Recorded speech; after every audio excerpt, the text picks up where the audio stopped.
Hello, everybody, and welcome back to another ARPneuro Q&A. I'm Jake. I'm the trainer, and of course, with us, as always, is the recovering from a triathlon, Matt Dell. Matt, good to see you. You look like you Good to see ran, you. swam, biked. Yeah, it was good. It was just a great day of I call it just a good workout. I compete against the guys that are sitting on the couch.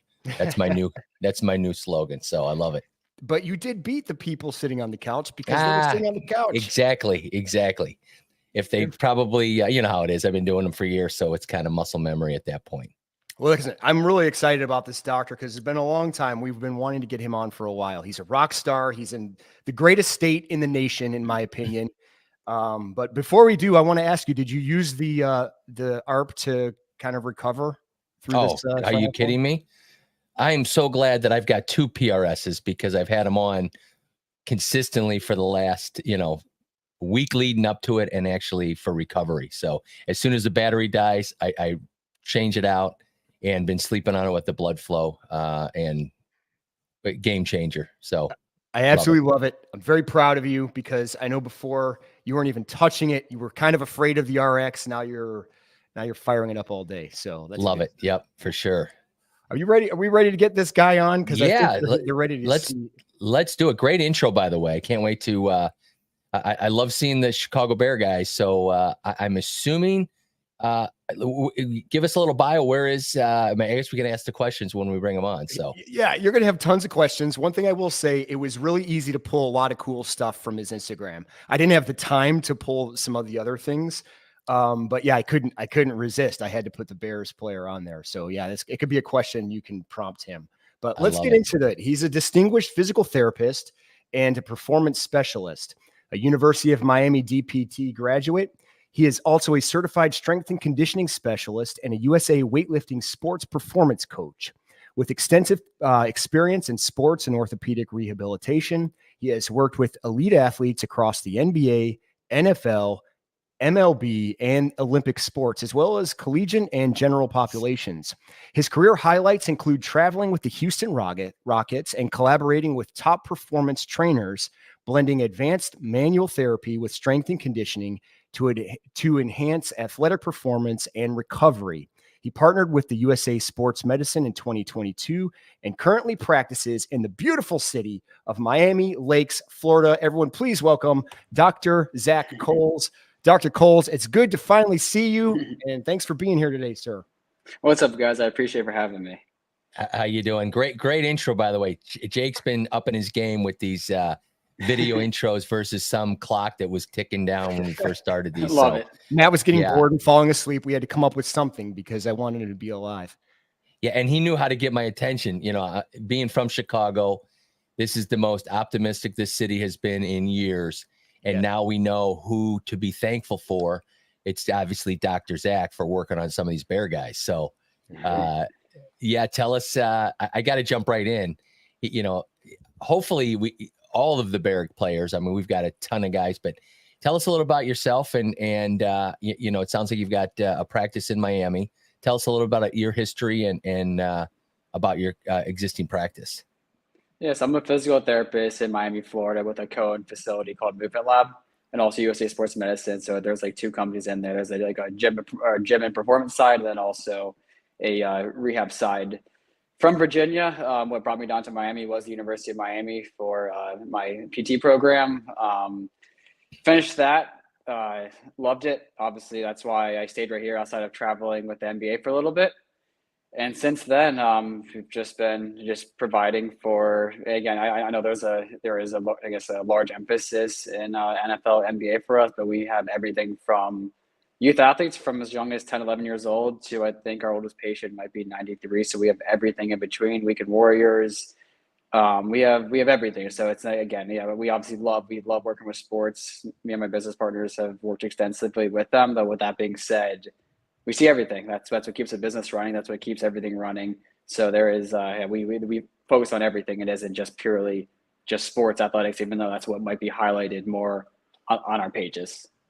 Oh, that's great. I think it's coming back to me. So I may have, I think we've met, right? Haven't I been to your facilities? Are you like in Miami? Go ahead. We're in, we're in Miami Lakes. Okay. Yes, I think I was there. I love your facility. Beautiful.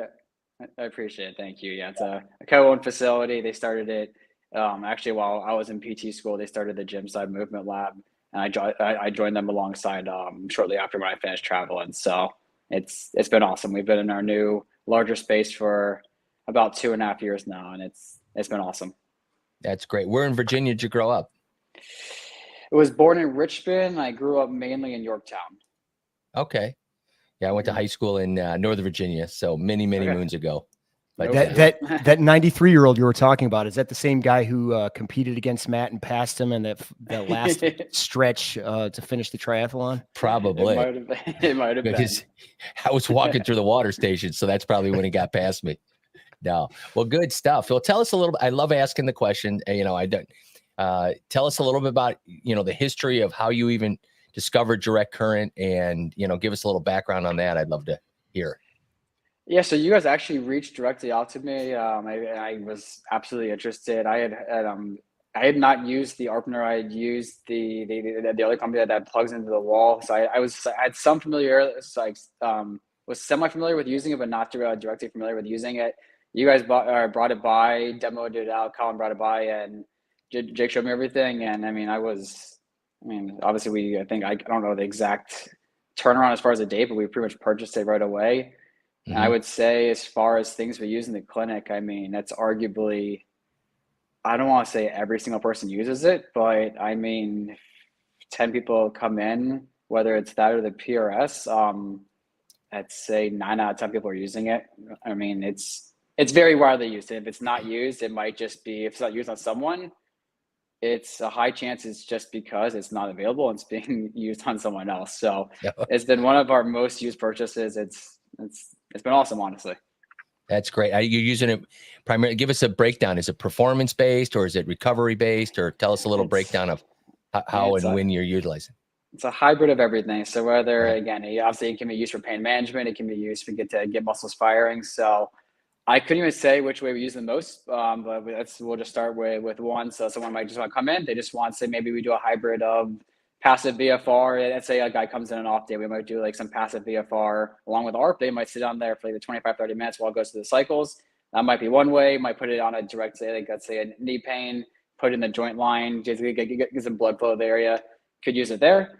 And then on the contrast, let's say we have someone that comes in day one, ACL, quads not, but then just things aren't firing well, and we want to get that muscle firing. And obviously, once we can get past like the more boring stages in rehab, things get better for not only the patient, but also us, because it's again, let's be honest, no one wants to be on a table all day.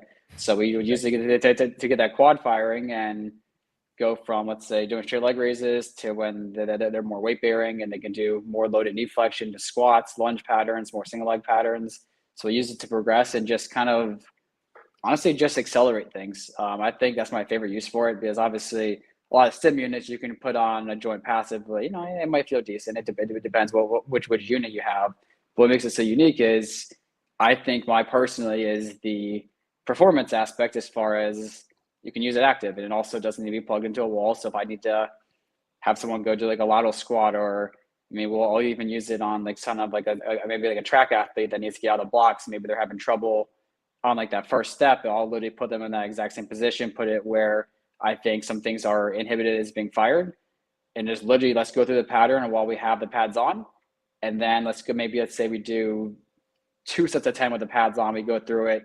We do some other like muscle, just some get some things firing. We take the pads off and let's try to replicate the pattern. And typically, what I find is it goes from things feel very stiff, kind of like cobwebs. It's not, things just don't feel right. There might be a little bit of pain in the just say, let's say Achilles, whatever joint we're working on, Achilles, knee, et cetera, and we take it off, and it's like, wow. Things feel a lot better. Things are a lot more flow, and I feel like I don't have that lag of a step. So that's my personal favorite way of using it, is more honestly on the performance side, but obviously it's great both ways. Then you have the personal, the PRS, which you can travel with, which is super convenient. So we have guys that will even purchase it just for themselves, hop on a team flight. You put it on a setting where you can just let it run constantly. That's another easy, just like flush out. So there's just tons of uses. Yeah, it really just depends who it is, what kind of day it is, and yeah. That's awesome. Tell us, I always love to hear this, because now once you start using it and you basically kind of get addicted to that contraction because you know what it's doing to your body. But that first, that first effort when you try to get a new athlete on it, or a new weekend warrior or whoever, that initial, I want to say shock, but it's not really shock, but just give us that transition from what's going on to, oh my God, when they come back in, it's like, I need that, because they felt the success of it. Yeah, initially it's definitely different. I think everyone's used to, like, we tell them we're going to use it, and most commonly people, people have been into, a lot of, like, let's say, like, a lot of just in-network clinics. They go in there, they sit on a stim machine for 10, 15 minutes while someone's, everyone's just used to it. So they're okay, whatever, it's another stim machine. I'm like, no, come on, you're getting up today. So they're not really used to, like, oh, I'm putting stim on, I'm getting up with it. Like, why? And then the first, it's like, let's just use a basic movement pattern. Let's say squats. We're turning it up. It's okay around like around like 3. We're starting to feel it, starting to kick in, and then we hit around like 7, 8 or so. It's like, whoa, like shit, this is strong. They almost like a back step backwards. I'm like, relax, kind of move side to side. Like how I like the person explain it is, you have to break the first 2 reps usually every set, where you're going to feel like you're stuck and you physically can't move. And they're like, dude, there's no way I'm squatting with this. I'm like, hey, come on, you're fine. Just do it. Like mind muscle connection, shake it out, rock side to side.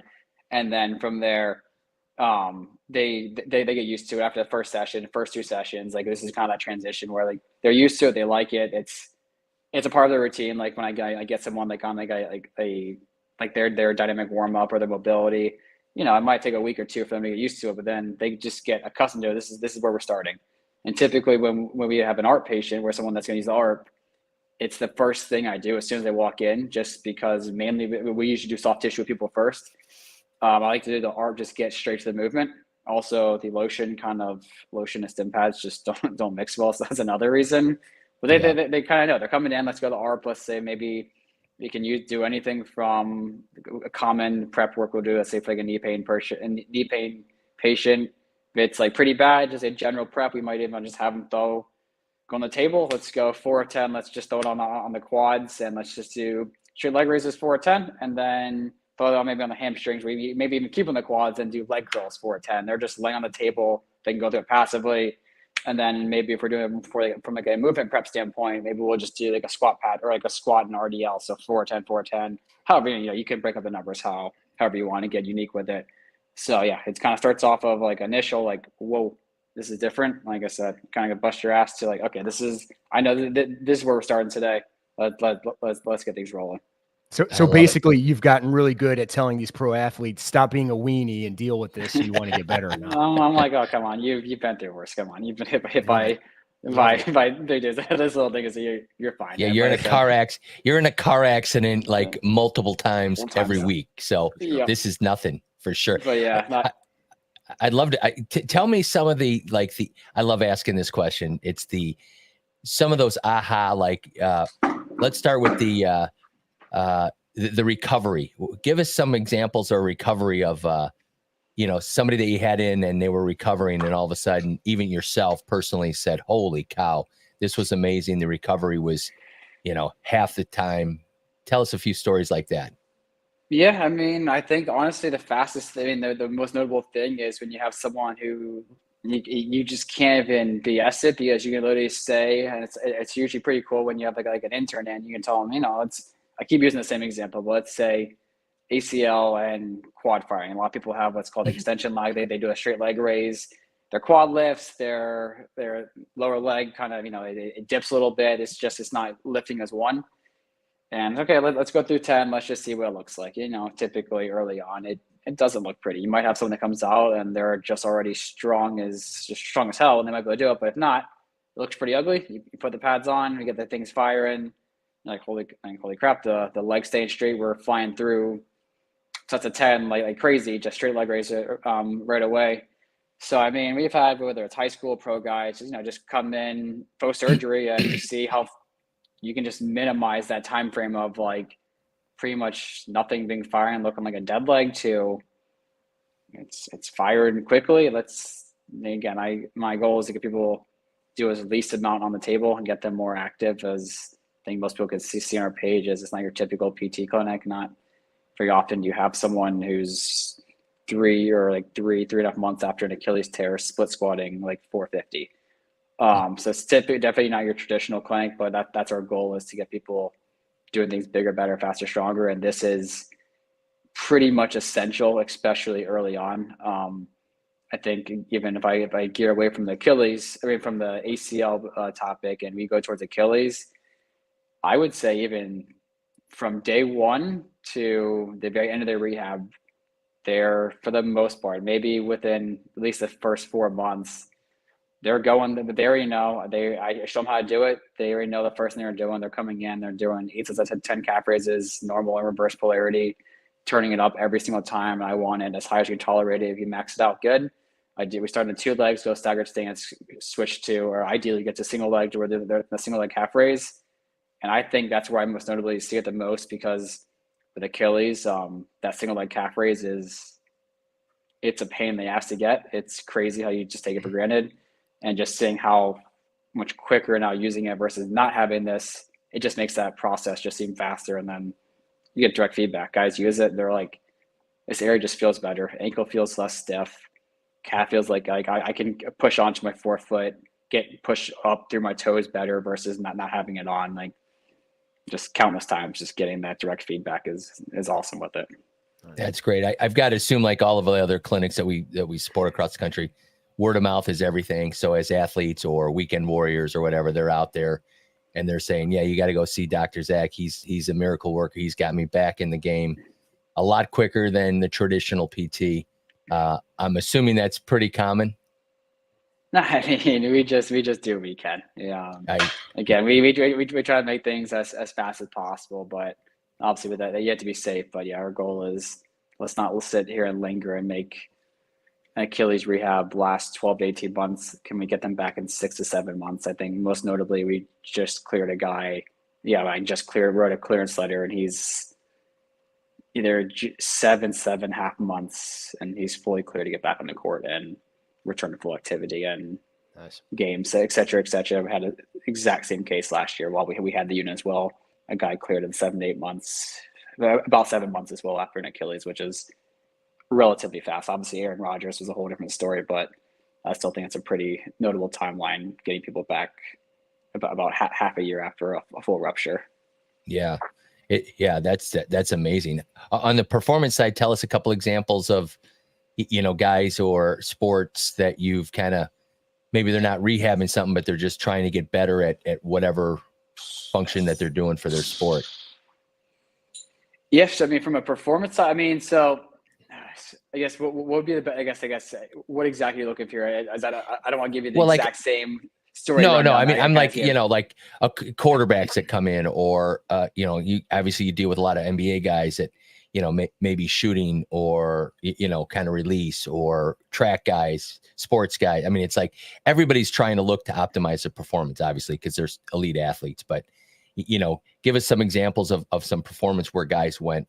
You mentioned one, getting out of the blocks quicker because but yeah, just some of those kind of examples of, aha moments where you saw, and even the athlete saw, wow, this has really improved my performance, whether it's pitching, miles per hour, give us some of those. Yeah. So, I think the most notable one, as far as like being as sport specific as they get, was literally the one, like literally putting them in the track position out of blocks, and just that pop out, that was the main complaint over like a year time frame after surgery, was just that literally the first step or two, that pop out of blocks, feeling just that discomfort in the patella tendon.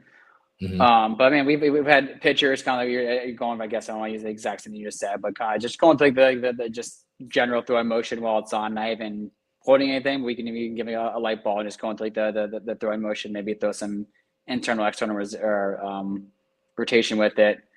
But we mainly, honestly, it's just what we, from a performance standpoint, or at least what I personally try to think of is, okay, what does their training look like today? Because I'm more related, obviously, there's, I guess, a twofold answer. So we deal with, at least from a strength PT and strength perspective, is we can replicate with what they do in the field or court or whatever sport they play, but I'm not going to be their court coach. So I try not to do too much skill. I leave the skill work to their skills coach. I think that's why we collaborate so well with so many people, but we can replicate the demands. So if they have like a lateral base day, I mean, we're gonna probably put on the quads and we'll go maybe quad IT band, wherever you want to throw it, and go through some like lateral squats with it, some Cossacks, XYZ. If they have say, an overhead day, or we're doing like some overhead movements with an overhead athlete, you know, go through them, so overhead, maybe front raises, lateral raises, flexion, abduction, maybe some overhead internal, external. So I guess to kind of give you, I don't know if this is your direct answer, is from my standpoint is I just look at their goal for the day as far as like, what does their lift look like? What are the movement patterns? Let's kind of prime it with the ARP on.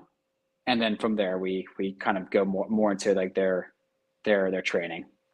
Oh, that's great. That's awesome. Dr. Zach, I got a question along with that, because I know you've seen a lot of injuries, and you know, kind of going through your Instagram, you know, I've been in your office, and you know, from head to toe, you seem to be an expert at it. Can you give an example of something that if they were to come in, you're very confident that, you know, what you do with the technology is going to work really well? Is there something specific, whether it's shoulder, knee, anything like that? As far as like, I guess can you be a little more specific? I guess I'm not exactly getting it, like as far as what you're asking. I'm sorry. What have you seen as the most successful injury that you've been able to get someone out of recovery very quickly? I mean, I don't want to say back pain, because back pain is so common in PT. It's tough to say. It's like, there's certain things that comes in, you're like, okay, I've seen this so many times. I mean, me and my partner Stefan, we work with a lot of tendon injuries. So we work with a lot of patella, quad, and Achilles tendons. It's sometimes it literally feels like we run a Achilles or a knee clinic, because just get so many of the exact same things. So I think we do pretty well at managing those, but at the same time, it's typically not overnight, because tendons take so long, unfortunately.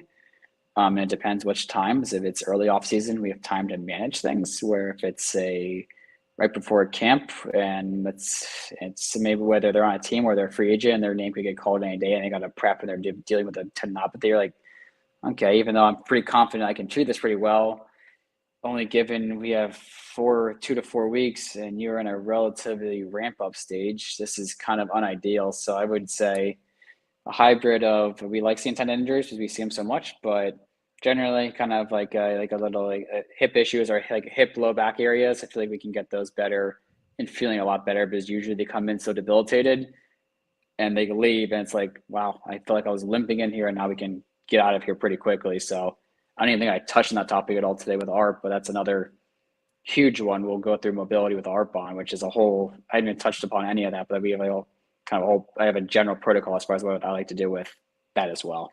Wow. And specific with the hip. Yeah. I mean, more so with as far as I would say more so the lumbar thoracic area. Just goes to it's nothing crazy. It's not rocket science, but some cat camels, some bird dogs, whether it's on for low back, just going through some active movements, maybe some like the spinal rolls on the table on quadruped, or for the thoracic area, just doing some spinal rotation, just literally throwing it on there and just going through, thread the needle, just some book openers, XYZ with it on. Even just honestly, that alone, it might be like 25%, if not 50% better from just literally throwing on the pads, going through some gentle mobility, starting off just with a partial range of motion, trying to add, let's say, 1 to 3 degrees per rep. That's the guy to kind of tell people, if we can gain 1 to 3 degrees, even a day over the course of a week, that's huge. So that's what I'd say. Interesting. It's probably, yeah.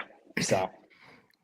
Yeah, I always love to ask the question, because it sounds like you're very schooled, you've been experienced. It's like, I'm still amazed, because our slogan is it's all about the outcomes. But, this direct current technology obviously is there's so many different modalities out there. But, in your opinion, why is this still not prevalent all over with weekend warrior specific? I know it's very prevalent across the professional athletes, but in your opinion, in your background, why is this not so readily available to the general public?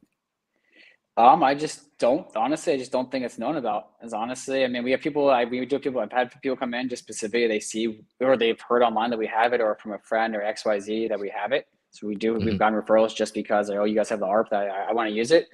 But I think probably just from a lack of knowledge, and maybe even if they do know, again, the general thing is it's like, oh, it's just a expensive stim unit. I think that's unfortunately that's just what, you just don't know. It's just like people think, and this could be any profession. You go somewhere, I've tried PT, it doesn't work. I'm like, okay, dude, would you go to a factory place where you saw the PT for the first 5 minutes, and then you had to go on to their undergrad tech where they took you through the same flow sheet of exercises for 30 minutes and you got capped out at 45 minutes and you didn't do anything different for 8 weeks? Or did you, a lot of our sessions will last anywhere from 75 minutes to 3 hours. We don't have a time cap, so it's just, I think they might see it and they think it's just that general, oh, I've tried this stim, it didn't work. Just kind of same thing people say, I've tried this PT, it didn't work. I've tried this chiropractor work, I've tried this, you can fill in the blank with anything, any profession. I tried this, it didn't work. I'm like, well, would you try? And you start digging into it and you tried it and you're like, oh, this isn't the $25 unit I bought off Amazon. This is a lot different. And then it's a little bit different. So I think it's from not knowing. And if they do know, it's just like, this is just overpriced stim unit. Why is they just, I think that would be my honest opinion on it. Is if they don't know, and if they do know, and it's just, they probably look at it, this thing's really expensive, I just don't have the interest. So that might be a barrier, obviously, for some places having it, as well as it's not as readily available as your cheaper stim units that are in more clinics. So yeah, that's a great answer. I mean, that makes a lot of sense. I think we love hearing from folks like yourself that are so integrating it into your practice, and love to hear those stories, because it's it's music to our ears, because it's really like it's all about the outcomes, and hearing just the success of weekend warriors and collegiate, high school athletes, professional athletes. Tell us a little about your practice. And are you just, are most of your patients just in that area? Or do you have it looks like you have a lot of professional athletes. Do they, come in, fly in and get treated off season? Or tell us a little bit about how people come to you. Yes. I mean, the luxury of Miami is, and it's obviously, it's nice here. So it's a nice off-season hub, mainly NFL, and not as much NBA. NBA tends to be a bit more in LA, but nonetheless, during COVID, it did bring people here because it was open. But it is a nice off-season hub. So people will come in here in the off-season. It's just common for athletes to stay somewhere in South Florida. Obviously, that's what makes South Florida a little bit difficult at times. Is there's with it being said, it's very competitive. There's 1,000 clinics out there, and they're all trying to do sports performance XYZ. So we have people come in.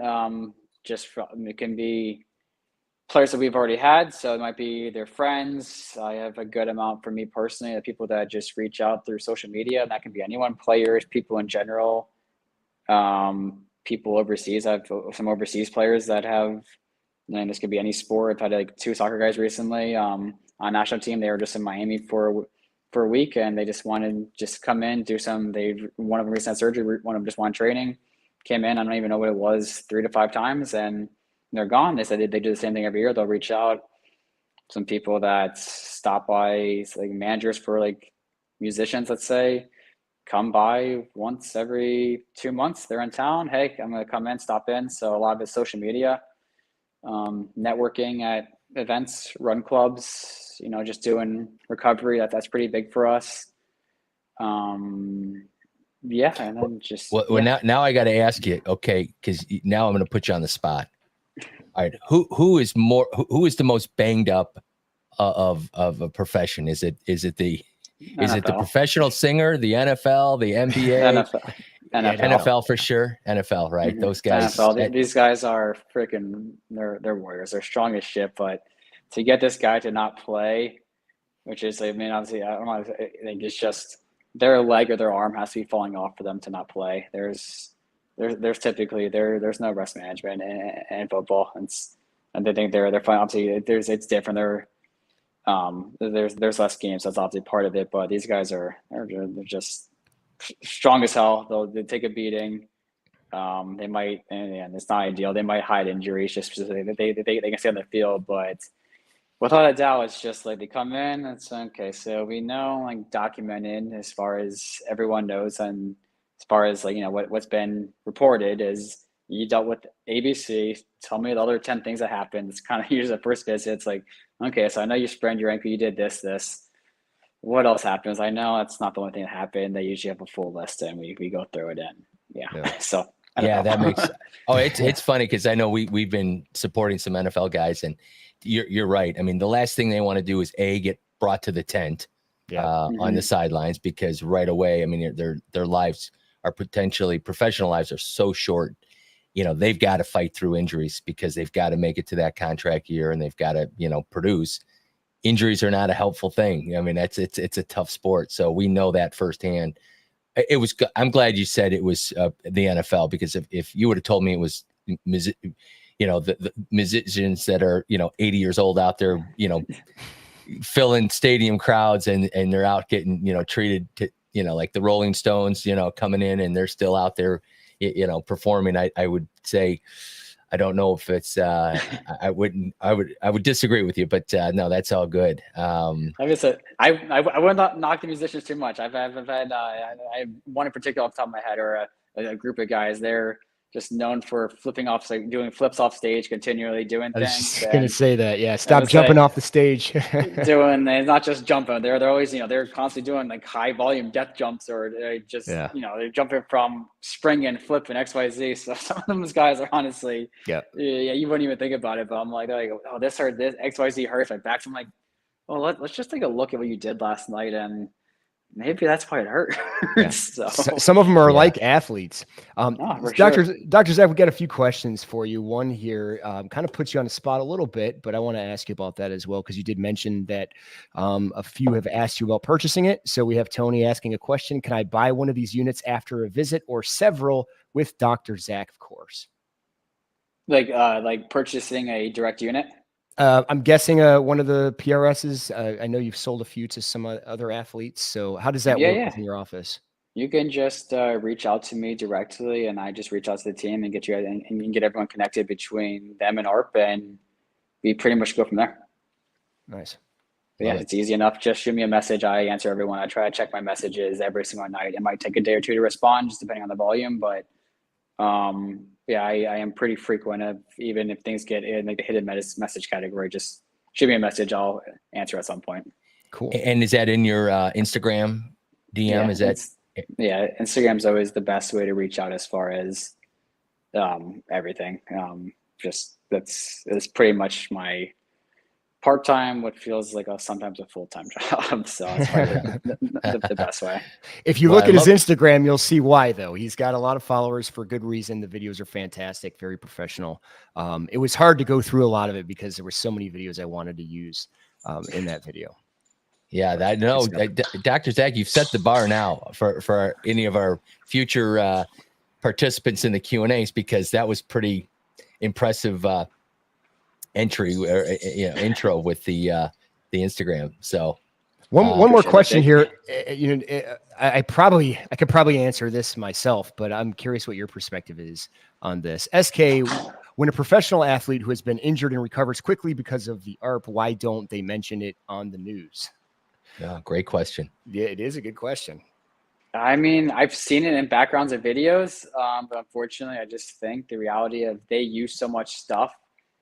It's just everything. It's just kind of like, it's just a tool in tool bag. They've used it, whether they just use it so much that maybe they don't even, it doesn't even cross their mind. They're just, their objective is get from point A to point B, which is point A injured, point B back on the field playing, and anything else in regards to that. How'd you get there? Ask my PT. Mm-hmm. So that might be honestly part of it, is their focus, their day job is to perform the highest level. A lot of them, I mean, it's a role I played was someone's personal PT for about a year and a half. Is just like any question, like he wants to be out there performing. It's just whatever you use, that's up to your discrepancy. You tell me what to do. They might not even, I don't even care what it is. just give me a point A to point B. Anyone has any questions, they can ask you. So I think that may be part of it. It's probably a little bit of a long-winded answer, but yeah. Yeah. Adding to that, what are your thoughts? I mean, because I've seen it with these guys. I mean, it's such a dog-eat-dog world in the professional athlete. I mean, they're competing against, obviously they're trying to make a 53-man roster or whatever. You know, some of these guys that we've seen use this as a competitive advantage, and not that they're trying to keep it a secret, but they really become active to answer that question after they've retired. And, you know, one Brandon Marshall comes to mind when they had him, you know, set up with the RX, you know, on NFL Today, talking about how he slept with the RX and the blood flow every single night. And he, you know, was convinced that it extended his career. On that note, that was just kind of my 2 cents, but blood flow, I'd love to ask, tell us a little bit of how you integrate the blood flow on the RX and the PRS. Do you utilize that quite a bit with your patients? Yeah, for sure. As we know, the body likes blood flow. It doesn't like being stagnant. Unfortunately, harsh reality is you get hurt. The answer is not sitting there and doing nothing. Anything's gonna be better than nothing. That's why people have surgeries. And instead of being out, say, a total hip replacement, instead of sitting on the side in bed for 2 weeks, they're usually doing PT the very next day. So going off that, just with ARP, I mean, the ARP blood flow, obviously you're using it actively. I see you're squatting, obviously motion means blood flow. Good. Mm-hmm. Okay, like how can we make it better? Let's throw the ARP on. Even better. Perfect. We have a little dual hybrid. We're doing active movement, plus we're getting the muscle firing just significantly more, just depending on like the setting you put it on. So that's just in and out of itself in like a non-sarcastic way. I mean, if muscles are firing and you're getting them firing even more with the systems, great. It's like 2 for 1. We're getting, you might say it's one of those things, just like you have it. I mean, the goal is blood flow. Let's just increase it the most we can. And the recovery setting, like I said, the PRS, whether you're just using it passively at home watching TV on where like the stim is really like you're getting things really jumping firing. Or even you said the one where it's just like more of the passive setting where you might feel like a little bit of it, and it's just on all night on a plane. I think the most common probably use of it would be with guys that have it is on these long flights, traveling East Coast, West Coast. It's what can I do? Is obviously their body is how they make money. How can we? And again, a lot of them are. It's kind of like the price doesn't really matter. So it's just like, what can I do to just be as optimal as possible? Okay, this is going to work. Let's just throw some of my legs, and throw it on from the flight here to be, and you're getting a little bit of that, I guess, relatively competitive advantage of recovering while you're sitting on a long flight or a long bus ride if you're not flying to games, et cetera, et cetera. So. Yeah, I think the flight, that's probably where we get most of our leads is from other athletes on a plane that's, you know, that are flying with, you know, the star athlete that's got the RX, you know, fired up for the, you know, for blood flow on their plane ride home. So you took that off too premature. Did you see this last one? I thought this was fantastic. I was just going to subtly sneak it in there and just see if anybody, I didn't feel like I needed to read that. I thought it was kind of case closed. This guy's ready to go. So yeah, it was, you know, I think this is, we got another question, but on that note, I really want to say, so you're in Miami. So Instagram obviously is the best way to get a hold of you. Set up set up an appointment, come in and, you know, check out Dr. Zach for some, you know, his phenomenal facility, by the way. I think it's awesome. Yeah. Appreciate it. Thank you. Good. One last question, I think, and then we're going to probably get close to wrapping it up. Don't want to take your whole evening. Yeah, this one's an interesting one. You know, can the ARP prevent blood clots from sitting too much? Just, you know, before I even put Dr. Zach on the spot here, one thing I will say is a contraindication is blood clots because the blood flow moves so fast. But, you know, to Dr. Zach's point, movement is certainly going to be key. And this is going to, you know, certainly help with that. So Dr. Zach, I'll let you take that one over if you want. But, you know, that's my 2 cents with that. Yeah, so I mean, I don't want to be, obviously this could be a little bit sticky, so I don't want to give an answer like, oh my, you use this, it's going to prevent it. I think it can play a role in assisting prevention. I want to say prevents, and I want to say it's an absolute hard no. So I think using it can assist in maybe mitigating or minimizing, like kind of like call it a little, I tell people like when people say like injury prevention, injury prevention or prevent an injury, like I can't prevent it, but I can mitigate the risks of things occurring. Let's say through loading and multiple planes of motion, loading appropriately, simulating the demands on field. So going based off that, I can maybe mitigate the risks of it, but I don't want to give you a cold cut, say you use this, it's going to prevent blood clots. So that's the best answer I can give you. Yeah. And if you That's do have great. blood clots, it is a contraindication. So do not use this device because it does move the blood faster. If you do sit a lot and you don't have blood clots, I highly recommend it because you're going to see a lot of benefits just using it by itself. Hopefully it gets you moving too. That's a great answer. And I got to ask, I mean, this is the most festive shirt I've ever seen you wear. I mean, what's going on down there in Florida? Yeah, Is this because of Miami? Is this because of Dr. Zach and his has to? I had to. I think you're trying to get invited to go out with Dr. Zach on a weekend, I think. Well, I've been to his South Beach. facility. I have been to his facility. It's Yeah. beautiful over there. He runs a great operation there. So yeah, I have to support the Miami Lakes, Florida area 100%. So yeah, I'm a Floridian. I see that. I am now anyway. So I think he might be coming over for the weekend or something with that shirt on. He's ready to go. Down. Come on I down. love it. It looks like we got one more question, and I think we're going to wrap it up on after that. Sure. So one more. Robert had a question regarding swelling in your legs, edema. I'm guessing it's if you had, we do have swelling protocols where it can reduce inflammation. And I'll just jump in here and say, from the experience of what I've done in the past, a foot bath is probably my first go-to, just because the water acts as a magnifier. It helps pull out inflammation. So that's a good start. And any movement that you're doing on top of that with the foot bath is going to be helpful to you. On that note, I'd love to get your input. How often do you use the foot bath for your patients and athletes? Just from like a time perspective, sometimes we are very busy, not as much as what I would like. But with that being said, I have it documented. It's somewhere on my page of us doing it.